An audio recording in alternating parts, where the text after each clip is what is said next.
السلام علیکم۔ قرآن و حدیث کی انمول باتیں کی طرف سے ایک اور اہم گفتگو میں خوش آمدید۔ کبھی غور کیا ہے کہ ایک اچھا مہمان ہونے اور ایک اچھے میزبان بننے کے بیچ وہ کون سی نازک سی لکیر ہے جو رشتوں کو جوڑتی بھی ہے اور کبھی کبھی توڑ بھی سکتی ہے؟ آج ہم اسی توازن کو سمجھنے کی کوشش کریں گے۔ جی، ہمارا آج کا موضوع ہے مہمان کے حقوق اور میزبان کی حدود۔ یہ وہ بیلنس ہے جو اگر سمجھ آ جائے تو رشتوں میں مٹھاس گھول دیتا ہے۔ ہم سب نے بچپن سے ایک بہت پیاری بات سنی ہے نا؟ کہ مہمان اپنے ساتھ اپنا رزق لاتا ہے اور جاتے ہوئے میزبان کے گناہ بھی لے جاتا ہے۔ سبحان اللہ! یہ سوچ ہی مہمان نوازی کی عظمت کو ہمارے دلوں میں بسا دیتی ہے۔ لیکن یہاں ایک سوال پیدا ہوتا ہے، کیا اسلام ہمیں صرف اور صرف مہمان کی خدمت کا درس دیتا ہے؟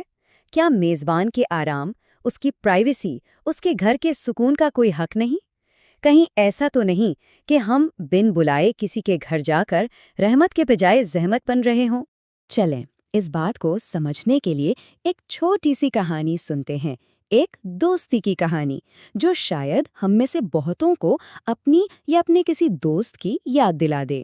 تو جناب عامر اور ثاقب بچپن کے دوست ہیں، گہرے دوست۔ اور ثاقب کا ماننا ہے کہ سچی دوستی میں تکلف کیسا، اسی لیے وہ اکثر رات گئے بغیر کسی اطلاع کے عامر کے دروازے پر آ دھمکتا ہے۔ اب عامر وہ بیچارہ مسکرا کر دروازہ تو کھول دیتا ہے، لیکن اندر ہی اندر اس کا دل ڈوب رہا ہوتا ہے۔ اس کے گھر والے دن بھر کی تھکن کے بعد سو رہے ہوتے ہیں اور ثاقب صاحب ہیں کہ گھنٹوں بیٹھ کر باتیں کرتے رہتے ہیں۔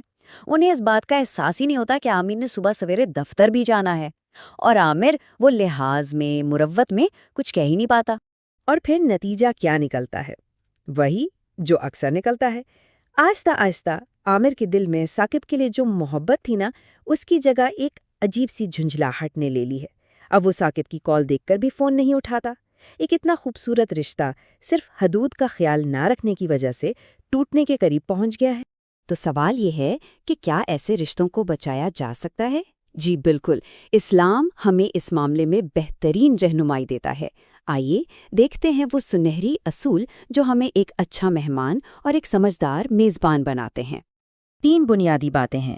پہلی اور سب سے اہم، ہمیشہ اطلاع دے کر جائیں۔ بھئی اچانک پہنچ جانا اگلے بندے کو شدید مشکل میں ڈال سکتا ہے۔ دوسری بات، میزبان کو انکار کا حق دیں۔ اگر وہ کسی وجہ سے مصروف ہیں تو ان کی معذرت کو خوش دلی سے قبول کریں۔ اور تیسری بات، 3 دن کی حد۔ ہمارے پیارے نبی صلی اللہ علیہ وسلم کی سنت کے مطابق مہمان نوازی کا اصل حق 3 دن کا ہے۔ اس کے بعد اگر کوئی ٹھہرتا ہے تو وہ میزبان کی طرف سے صدقہ اور احسان ہے۔ اور میزبان کے انکار کے حق کو تو دیکھیں، قرآن پاک نے کتنی خوبصورتی سے بیان کیا ہے۔ سورہ النور میں اللہ تعالیٰ فرماتے ہیں، اور اگر تم سے کہا جائے کہ واپس چلے جاؤ تو واپس چلے جاؤ، یہی تمہارے لیے زیادہ پاکیزہ ہے۔ اس میں ناراض ہونے والی، دل میں بات رکھنے والی کوئی بات ہی نہیں، بلکہ یہ تو نفس کی پاکیزگی کا ذریعہ ہے۔ اور ہاں، ایک اور بہت اہم بات، تکلف سے بچیں۔ میزبان پر لازم نہیں ہے کہ وہ قرض اٹھا کر مہمان نوازی کرے، اور مہمان کو بھی چاہیے کہ جو روکھی سوکھی حاضر ہو اسے خوشی سے قبول کرے۔ اصل مقصد تو دل جوڑنا ہے، دکھاوا کرنا تھوڑی ہے۔ اچھا، اب ذرا اس مسئلے کو ایک اور زاویہ سے دیکھتے ہیں، نفسیات کی نظر سے، کہ جب کوئی ہماری حدود کا خیال نہیں رکھتا تو ہمارے ذہن پر، ہماری روح پر اس کا کیا اثر ہوتا ہے؟ سائیکالوجی میں ایک ٹرم استعمال ہوتی ہے، کمپیشن فٹیگ۔ اردو میں اسے ہمدردی کی تھکن کہہ سکتے ہیں۔ مطلب یہ کہ جب کوئی بار بار آپ کے ذاتی وقت اور سکون میں دخل دیتا ہے نا، تو آپ کی فطری محبت اور ہمدردی بھی آہستہ آہستہ ایک بوجھ بن جاتی ہے۔ یہ بالکل وہی کیفیت ہے جس سے عامر گزر رہا تھا۔ تو فرق بالکل واضح ہے۔ ایک اچھا مہمان وہ ہے جس کی آمد خوشی کا باعث بنے، جو میزبان کے وقت اور آرام کا خیال رکھے۔ اس کی موجودگی ایک رحمت ہوتی ہے۔ اور دوسری طرف ایک بے خبر مہمان کی آمد ذہنی دباؤ کا سبب بنتی ہے اور اس کی موجودگی ایک بوجھ محسوس ہونے لگتی ہے۔ تو اب عملی طور پر کیا کیا جائے؟ اس توازن کو کیسے قائم رکھا جائے تاکہ رشتے خراب ہونے کے بجائے اور مضبوط ہوں؟ چلیں مہمان اور میزبان دونوں کے لیے کچھ سیدھے سادے مشورے دیکھتے ہیں۔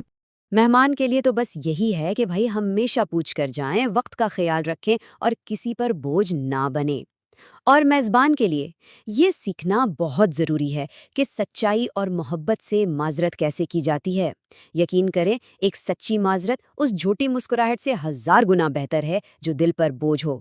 یاد رکھیں، ہمارا گھر ہماری پناہ گاہ ہے، اسے بوجھل نہیں بننے دینا چاہیے۔ آخر میں بس اتنا ہی کہوں گا کہ رشتوں کی ساری خوبصورتی عزت اور احترام میں چھپی ہے، اور یہ احترام تبھی قائم رہتا ہے جب حدود کا خیال رکھا جائے۔ تو اگلی بار کسی کے گھر جانے سے پہلے یا کسی کو دعوت دینے سے پہلے ایک لمحے کے لیے رک کر ضرور سوچیں، کیا یہ ملاقات خوشی کا باعث بن رہی ہے یا مجبوری کا؟ اگر یہ باتیں آپ کے دل تک پہنچی ہیں تو قرآن و حدیث کی انمول باتیں چینل کو ضرور سبسکرائب کریں۔ اس ویڈیو کو اپنے دوستوں اور گھر والوں کے ساتھ شیئر کریں تاکہ یہ پیغام سب تک پہنچے۔ اور ہاں، کامنٹ سیکشن میں اپنے تجربات ضرور بتائیے گا۔ کیا کبھی آپ کے ساتھ بھی ایسی کوئی صورتحال پیش آئی؟ آپ نے اسے کیسے ہینڈل کیا؟ ہمیں آپ کے جواب کا انتظار رہے گا۔ جس طرح مہمان نوازی میں حدود اہم ہیں، اسی طرح ایک اور معاملہ ہے جہاں ہم اکثر حد پار کر جاتے ہیں، اور وہ ہے دوسروں کی نجی زندگی میں جھانکنا۔ وہ سوال جو گناہوں کا باعث بنتے ہیں، شادی کب کر رہے ہو، تنخواہ کتنی ہے، یہ صرف سوال نہیں، یہ کسی کی پرائیویسی پر حملہ ہے۔ ہماری اگلی گفتگو اسی اہم موضوع پر ہوگی۔ تب تک کے لیے اللہ حافظ۔